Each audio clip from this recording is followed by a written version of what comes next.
Bienvenue à toutes et à tous. Je suis très heureuse de vous retrouver pour une émission à laquelle nous avons déjà consacré beaucoup de temps, mais le sujet est inépuisable puisqu'il s'agit des bardos, littéralement états intermédiaires, et qui sont des moments où la conscience fait face à des transformations importantes. Nous avons souhaité nous pencher aujourd'hui sur deux bardos essentiels, celui de la mort et de l'après-mort. Alors, que représentent ces deux bardos plus précisément ? Que se passe-t-il plus particulièrement au moment de la mort ? Peut-on dire que c'est le moment où nous pouvons apercevoir ou entreapercevoir notre claire lumière ? C'est ce que je vous propose de voir avec notre invité, Philippe Cornu. Philippe Cornu, bonjour. Bonjour. Alors, vous êtes souvent venu nous voir, mais je rappelle que vous êtes traducteur de tibétain, docteur en ethnologie. Vous avez enseigné au Langzhou avant d'être professeur à l'Université catholique de Louvain. C'est en Belgique et vous y enseignez aujourd'hui le bouddhisme et l'histoire des religions. Merci infiniment d'être avec nous aujourd'hui. Merci. Philippe Cornu, comme je le disais, on l'a souvent évoqué dans cette émission, mais comme c'est un sujet quand même assez complexe, est-ce que vous pouvez nous rappeler ce qu'est un bardo ? Le terme est tibétain, bardo, mais à l'origine, c'est un mot sanskrit, antara bhava. Antara, c'est facile à deviner, c'est entre deux états d'existence. Antara bhava. Et en fait, c'est un peu une sorte de parenthèse où, si vous voulez, c'est un peu un entre-deux, un bardo. Par exemple, le premier bardo initialement qui a été repéré dans les enseignants bouddhistes, même anciens, c'est la parenthèse qui s'ouvre après la mort et qui se termine avec la conception quand on rentre dans la vie suivante. Et c'est un état particulier où il y a des perceptions spécifiques de l'esprit qui traversent cet état, qui éprouvent cet état. Et puis petit à petit, le mot bardo, notamment avec les tantras, va désigner plusieurs parenthèses de ce genre dans l'existence. Par exemple, on sait combien il y en a ? Alors, il peut y en avoir 3, il peut y en avoir 4, il peut y en avoir 6. D'accord. Ça dépend après des enseignements et des méthodes de pratique qu'on utilise dans ces bardos. Mais la première division, c'est avec 3, c'est-à-dire le bardo du moment de la mort, effectivement, le bardo du devenir, qui est vraiment le bardo d'origine, celui donc, dont j'ai parlé au départ. Et enfin, on s'est rendu compte qu'il y avait une analogie avec ce qui se passe dans le rêve, qui est une parenthèse également. Et dans lequel ça va être un terrain d'entraînement pour celui de la mort. Alors, c'est ce qu'on va voir justement. Oui. Est-ce qu'on peut déjà s'attarder sur ces 3 bardos donc essentiels, qui sont ceux de la mort, de l'après-mort et après du rêve ? Celui de la mort, tout d'abord. Alors, celui de la mort, c'est en fait la fin de la parenthèse de la vie. Enfin, parenthèse, longue parenthèse depuis la naissance jusqu'à la mort. Mais au moment de la mort, qu'est-ce qui se passe ? Eh bien, en fait, tout ce à quoi on est habitué, toute notre perception habituelle, tout ça va s'écrouler. Pourquoi ? Parce que il va y avoir préparation de la séparation du corps et de l'esprit. Et donc, il va y avoir une série de dissolutions. Et ces dissolutions sont d'abord des dissolutions grossières, c'est-à-dire les éléments les uns dans les autres. Et là, on va avoir les structures grossières physiques, en fait, du corps qui ne vont plus répondre progressivement. Et c'est pourquoi on va perdre, en fait, le contact avec le monde auquel nous sommes habitués. Et c'est certainement ça qui est le plus troublant dans le moment de la mort. Et puis, après, ce sont des états d'esprit qui vont se dissoudre également pour dénuder vraiment l'esprit au plus profond, c'est-à-dire ce qu'on appelle la nature de l'esprit, c'est-à-dire l'esprit le plus essentiel, qui est, en fait, pas différent de la nature de Bouddha dans le bouddhisme, qui n'est pas différent de ce qu'on appelle l'esprit de claire lumière. Mais tout ça, ça se passe en combien de temps ? Alors ça dépend des personnes. Il y a des personnes qui commencent les dissolutions à cause d'une longue maladie, peut-être quelques mois avant le moment de la mort précis. Mais sinon, c'est souvent, ça dure un certain nombre d'heures avant le décès. Parce que, on parle généralement aussi de 3 jours. Hein. Oui. Mais 3 jours, ça serait idéalement le temps qu'il faudrait attendre pour ne pas perturber tous les processus. Mais déjà, c'est plus pour des pratiquants qui ont déjà un peu ralenti le temps et qui maîtrisent les différentes étapes parce qu'ils ont appris à les maîtriser dans la vie. D'accord. À cause de leur pratique yogique. Mais sinon, pour quelqu'un, disons, qui n'a pas de pratique, il faudrait au moins laisser tranquille la personne pendant quelques heures, pendant tous ces processus de dissolution et même après, pour ne pas perturber en fait les processus qui se produisent. Parce qu'en fait, c'est des processus après très subtils. Mais alors justement, qu'est-ce qu'il en est du bardo de l'après-mort alors? Alors justement, le bardo de l'après-mort, c'est quand toutes ces différentes dissolutions, d'abord physiques puis psychiques, se sont terminées. L'esprit de clair-lumière se manifeste à ce moment-là, puisqu'en fait, il n'y a plus rien d'autre donc il se dévoile. Et soit on le reconnaît, parce qu'on a déjà pratiqué au cours de la vie des yogas qui nous permettent de nous entraîner aux dissolutions du vivant du yogi. Et à ce moment-là, on va le reconnaître. Et si on s'absorbe dedans méditativement, on va pouvoir se libérer. Et se libérer même de la renaissance suivante. Et sinon, eh bien, en fait, toutes les habitudes, les tendances habituelles reviennent, en quelque sorte, sur le devant de la scène. On a loupé l'occasion et on rentre dans le bardo du devenir qui nous pousse vers l'existence suivante. Ce sont toutes les tendances karmiques qui sont à l'œuvre. Alors, j'aimerais qu'on vienne sur cette question de clair-lumière. À quoi est-ce qu'on la reconnaît?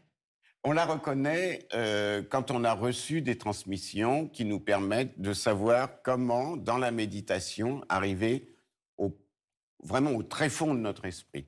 Donc, il s'agit de voir que dans les brèches de l'activité de notre esprit, parce que notre esprit est toujours actif, il y a toujours des pensées, toujours des émotions, des images mentales, mais par la méditation, on apprend à calmer tout ça. Quand on calme tout ça, on peut se retourner sur l'esprit. Et si on se retourne sur l'esprit avec l'esprit, on va découvrir que l'esprit n'a pas véritablement de consistance et qu'il est ouvert. C'est un espace tout à fait calme et ouvert, à condition d'avoir traversé les couches de perturbation. Et à ce moment-là, si on regarde vraiment, on s'aperçoit qu'il y a une grande présence dans cet esprit qui est complètement ouvert. Et cette présence, c'est la présence de la connaissance, c'est ce qu'on appelle la clarté. Donc en fait, l'esprit, dans sa vraie nature, c'est vacuité, clarté. Alors, on ne va pas s'étendre aujourd'hui sur ces deux termes, notamment celui de vacuité, mais j'aimerais qu'on vienne en revanche sur le bardo du rêve. Vous en avez dit un mot tout à l'heure. Oui. Pourquoi est-ce que finalement il est similaire à ces deux autres bardos? Il y a l'endormissement qui se produit et on se rend compte que c'est analogique avec le processus de la mort. Il y a aussi des dissolutions au moment de l'endormissement, elles ne sont pas complètes, tout simplement. Mais on aboutit également à une claire lumière de l'endormissement, du sommeil. À un moment donné, émergent effectivement les scènes du rêve. Donc là, on rentre dans ce bardo particulier. Si on est capable de maîtriser la reconnaissance du fait qu'on est en train de rêver, puis de transformer le contenu du rêve par un entraînement précis, évidemment, c'est pas si facile que ça, il faut faire ça en retraite, parce que dans la vie quotidienne, c'est un peu difficile. Mais si on arrive à se rendre compte que le rêve n'est qu'une illusion et qu'on peut transformer les apparences du rêve, il sera beaucoup plus facile de ne pas être trompé par les apparences qui vont se projeter à cause du karma dans le bardo du devenir après la mort. Et donc, on va savoir quoi faire, on va pouvoir revenir vers ses propres pratiques post-mortem, parce que tout est une question d'habitude. Si on s'est habitué à pratiquer et si on a maîtrisé un certain nombre de processus de pratique, eh bien, c'est ça qui va nous permettre de nous débrouiller pendant les bardos. Alors justement, pour en revenir à cette pratique, comment se familiariser durant notre vie à cette reconnaissance de la claire lumière? Est-ce que vous pouvez nous donner quelques pistes? C'est tout l'entraînement, soit des tantras, soit du dzogchen. Alors dzogchen, attendez, de quoi s'agit-il? Alors, les tantras, c'est des pratiques de transformation. On transforme les émotions en sagesse. Et le dzogchen, c'est une pratique d'auto-libération. C'est une pratique beaucoup plus directe sur la nature de l'esprit. C'est vraiment, on focalise sur la nature de l'esprit, qui est un esprit inconditionné, et on essaye d'y demeurer le plus possible. Alors, il faut dire que ça s'adresse aux pratiquants les plus expérimentés. C'est important. Il faut bien commencer quelque part. Voilà. Et on peut aussi faire un chemin progressif avec à la fois une part tantrique d'entraînement et une part qui est celle du dzogchen. Tout dépend après des pédagogies d'enseignement. Il y a un dzogchen radical qui peut être fait comme un véhicule autonome, mais il y a également un dzogchen progressif qui tient compte aussi des autres pratiques. Si on n'y arrive pas directement, alors on va avoir affaire à d'autres pratiques auxiliaires pour nous entraîner et être prêts à déboucher sur cette nature de l'esprit qui est clair-lumière. Hmm. Mais alors j'imagine que cela, on ne le fait pas seul. Il faut être accompagné par un maître. Bien sûr. Et le maître, c'est quelqu'un qui est extrêmement important parce que c'est en fait, il cristallise. C'est quoi un maître? Il y a le maître extérieur, évidemment, qui a une forme physique, bien sûr, qui a une forme humaine en général. C'est mieux quand même, pour communiquer. Mais le maître, c'est en fait, c'est un reflet de notre vraie nature, si on regarde ça plus profondément. Et donc, en fait, le maître, il est juste là pour nous montrer ce qu'est notre vraie nature. Il fait miroir. Il nous renvoie à notre nature la plus profonde. Et c'est ça qu'il s'agit de reconnaître grâce, justement, à la relation avec le maître. Et à partir de là, évidemment, il s'agit de stabiliser notre accès à cette nature. Et ça, c'est le travail de la méditation, puis de l'intégration de la vie quotidienne également dans cette dimension-là. Alors, pour conclure, Philippe Cornu, est-ce qu'on peut dire que justement, entre deux bardeaux, c'est deux perceptions qui s'effondrent? Est-ce que c'est aussi une manière d'avoir un effondrement entre chaque état intermédiaire de conscience? C'est un point clé. Ce qu'on appelle des effondrements là, enfin des Ouais. dissolutions, euh, ça nous amène à un endroit où justement la claire lumière, où l'esprit naturel se présente.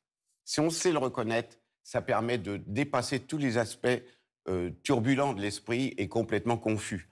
Et à ce moment-là, effectivement, c'est ça qu'il faut prolonger. C'est des brèches, en quelque sorte, entre les états de perception habituels qui sont très préoccupés. Et c'est là qu'on va découvrir véritablement notre nature la plus profonde.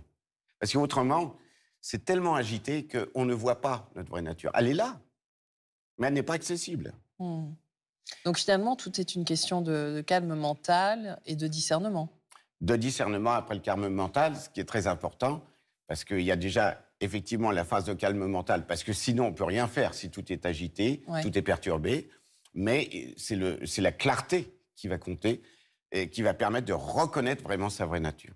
Et ça, c'est fondamental. Et la familiarisation avec cette vraie nature. Et c'est ça qui va nous permettre, à chaque fois qu'il y a des dissolutions, même dans un éternuement, il y a des dissolutions. Ah bon? Mais oui, il y a plein de moments de la vie où il y a des petites brèches dans la perception habituelle. Et là, on peut, un yogi entraîné, c'est un rappel. À chaque fois qu'il y a quelque chose, une émotion perturbatrice forte, on se rappelle, on utilise cette émotion pour revenir à sa nature. Oui, donc c'est un entraînement de tous les jours, de Ah, toutes les heures, de toutes les minutes, hein. absolument. Merci infiniment, Philippe Cornu. Merci. Et si vous souhaitez en savoir plus sur ce sujet passionnant, voici quelques suggestions de lecture. La mort, un passage de Bertrand Dumas et de notre invité Philippe Cornu aux éditions Le Cerf Patrimoine. En répondant l'un à l'autre, plusieurs textes nous plongent sans faux semblant dans des questions difficiles, sans réduire la singularité de chaque voix. Il s'agit de questionner la place de la mort dans le bouddhisme et dans le christianisme, puis, de l'une à l'autre tradition, d'oser quelques interpellations réciproques, une occasion de découvrir que les convergences s'avèrent aussi précieuses que les différences. Le miroir de la vigilance de Tsele Natsok Kandrol aux éditions Rockdroll. L'auteur commence par donner une brève définition de chaque bardo, puis il décrit son émergence en détail ainsi que les instructions spirituelles que l'on peut y pratiquer. Il conclut sur quelques stances édifiantes.